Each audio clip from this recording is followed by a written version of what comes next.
It's Book Club Friday. I've got the Mama Bamba Way. I've got a cup of coffee.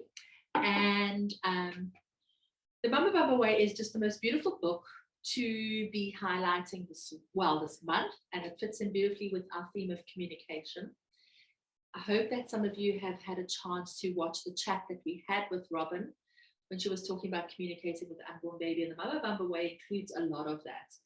So I thought that for today, I would start off by reading chapter 1, which is Feeling the Power of Birth. It's just, it's a fairly long reading, so get yourselves a cup of tea.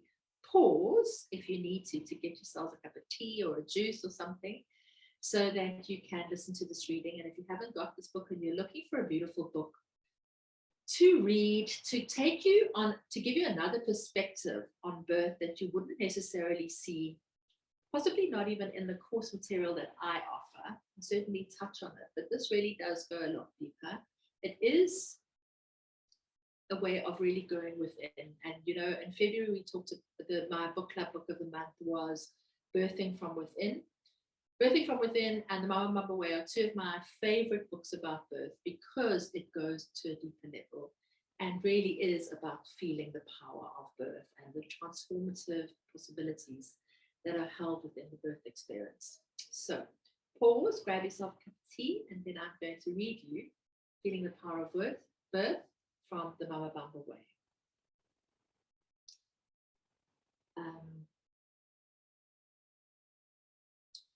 Anna was in tears when she was only 1 centimeter dilated in labor with her first child. Her cervix was rigid, she wasn't coping with her contractions, and we all secretly wondered if this might go on all night and all of the next day too. In fact, unbeknownst to her, her contractions weren't even that strong yet. Over the course of the next hour, she slowly settled into her labor and stopped resisting the pain she was experiencing. It was awe-inspiring to notice the change in her as she surrendered into her birthing power. Her breathing deepened. She moved into a sensuous rhythm of swinging her hips back and forth on the birth ball, while her head was buried in her husband's chest. She commented cheerfully at one stage that this was easy now, and in retrospect mentioned that she had loved the stage of labor, despite the fact that her surges were clearly stronger now. She visualized her cervix opening and had a sensation of it responding to the images. 3/4 of an hour after she moved into this new pattern of labor, she stood up to get into the birth pool, only to be overwhelmed with the pushing urge that was so strong that her baby was born 10 minutes later. Her baby had a small smile on his face within half an hour of birth, and he and Anna are so deeply in love that 4 weeks later, her intellectual capacity is still soft and squidgy. Birth happens best, though, placing more awareness on our hearts than in our heads. For each birth or parenting choice, small or large, a useful question to ask is, will this lead to more love or less love? Letting go into embracing life just as it is, while taking clear, unhurried steps to change what is not harmonious, leads to more love. Fighting, railing, and wailing, or avoiding life's experiences leads to less love.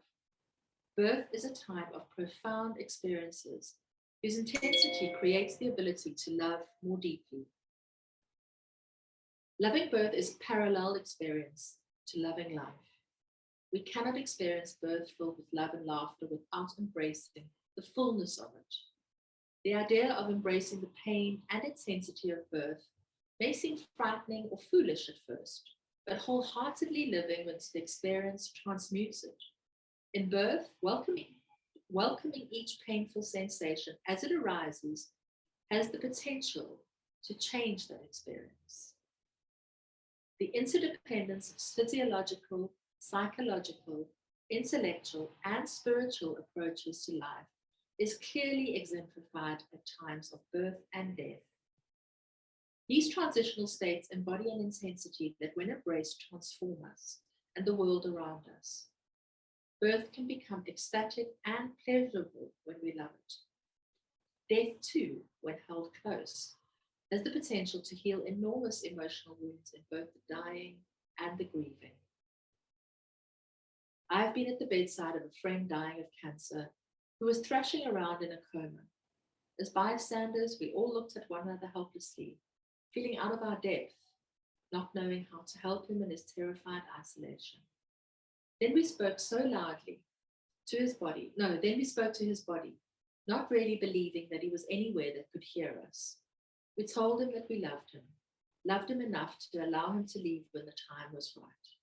There and then he gently quietened, finally slipping away after 4 tranquil hours with a peaceful smile on his face. The only tool we need for embracing life, birth, or death is to trust in our body's inherent ability to love. As a midwife, I know the body's incredible ability to birth naturally and to surrender to the process of birth like an animal. From my own births, I knew the difference between fighting the pain of the contractions or staying open to the extraordinary strength of my body as wave after wave of laboring waves surged through me. Fighting the pain created waves of fear, nausea, and excruciation. Staying open to the process was no less physically intense, but the experience was entirely different.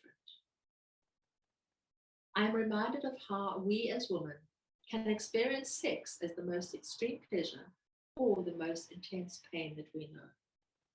How we perceive the sexual act is created by a multitude of factors, such as what we feel about our sexual partner, previous sexual encounters we may have had, childhood sexual abuse, fear of sex, and so on. The physical act of sex will have an impact on our perception of whether it is painful or pleasurable, but not as much as our emotional receptivity or resistance to the sex does. Sex that we have no desire for or resist is usually an extremely painful, horribly traumatic encounter. Childbirth that is feared and resisted can be equally harrowing, although the shock of it is tempered by the baby received as compensation for our pains. The difference is that childbirth doesn't need to be so disturbing. The fear that is built up around giving birth naturally arises out of a misconception in the collective unconscious that grew out of thousands of years of believing birth to be dirty, impure, dangerous, and primitive. In most cultures today, we think of childbirth as purely asexual phenomenon. If we associate it with sex, it brings up ingrained taboos about incest and our own mothers. These taboos are the monsters living deep within our limbic brains, and to descend into the power of birth is to invite the monsters to show their faces. This dark place within us may be likened to the seat of our soul. To become fully immersed in the experience of birth, we need to experience our spirituality in an embodied and earthy form. When we experience spirituality in a transcendent form, we feel it as a universal consciousness. Spirit then is light and pure. It carries with it a calm peacefulness, a transcendence from earthly concerns. At birth, we can experience our spirituality in a more matter-of-fact way if we move out of the realm of pure spirit and to the realm of our individual souls. Soul, as opposed to spirit, shows space when we fall headlong into life. It descends into the density of life, of love, of lust, of all earthiness. When we birth within our primal knowing and our power, we are fully immersed in our soulfulness, in our raw selves, in a potent life force that embraces all of who we are, the purity and the dark places. A powerful birth experience changes us so. A powerful birth experience, sorry, I haven't read to anybody for a long time, I've got to tell you. A powerful birth experience changes us so that we relate differently to the world around us. We are no longer sweet and kind and acceptable. It's a primal phenomenon, and our fear of birth rises unbidden from its depths. Not only the expected fears of pain or of dying, but also the mysterious fear of our own power. A birthing woman flings off clothes, masks social inhibitions, and any concept of what others may think of her when she sinks into her primal birthing power. No wonder then that women choose to birth in hospitals, protected from their powerful source of energy by epidurals and interventions. As women, we know how to embody our spirituality, to discover the divine in the earth and in this dense material realm in which we live. To embody means to bring into form, to incarnate, to actualize. Over centuries, women have traditionally explored the spiritual through the mundane in tasks such as childbirth, bearing, nurturing children and gardens, washing the dishes, baking cookies. Men, on the other hand, have traditionally explored spirituality in intellectual areas as priests, poets, and philosophers.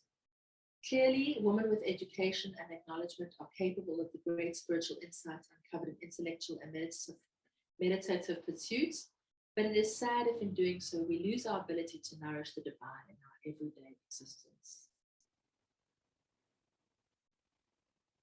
We are enriched when we reclaim the wholeness of birth.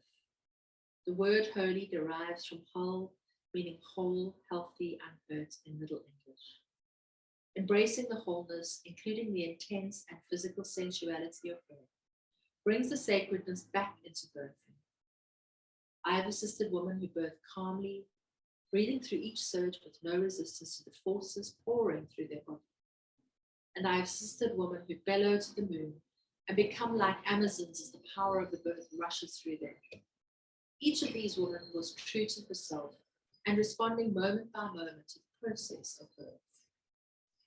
Women who are extremely confident and sure of themselves and their ability to surrender into their birth power may choose to birth with as little intervention as possible, occasionally even choosing to birth alone, to really connect with their primitive nature.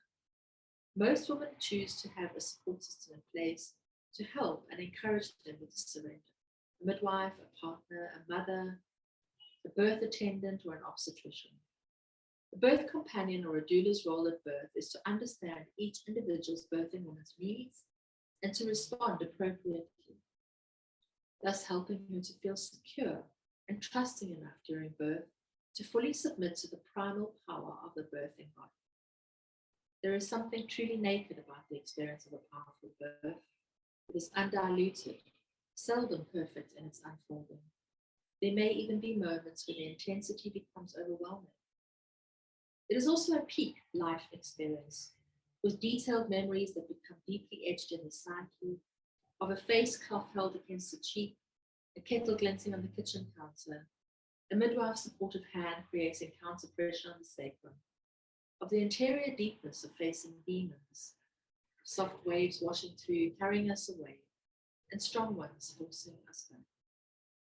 This journey is undertaken together with our babies. Their first imprints then carry the knowledge that they are not alone. Being fully present at birth is the most important gift we can give our children. If we don't fear birth, they have no reason to fear life. We bestow on them the ability to immerse themselves fully in its wonder and richness. There you go. Thank you for joining me for a little reading from the Mama Bamba Way. I'm going to be joining you again next Friday. And if any of you have the book, or if you had any insights or anything came up for you when you were listening to that reading, I'd love to hear them. You know that Robin is a member of the Due Date Club. You can reach out to her if you have any questions. And I'll see you. And if you're doing the hypnobirthing course, then there's some beautiful insights in that passage that I've read that really resonate with the teachings and the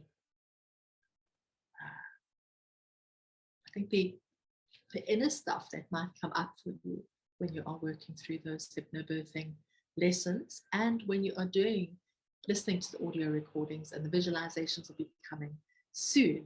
But I want you to be more prepared mentally so that you can really be clear when you do those visualizations. Looking forward to hearing your feedback.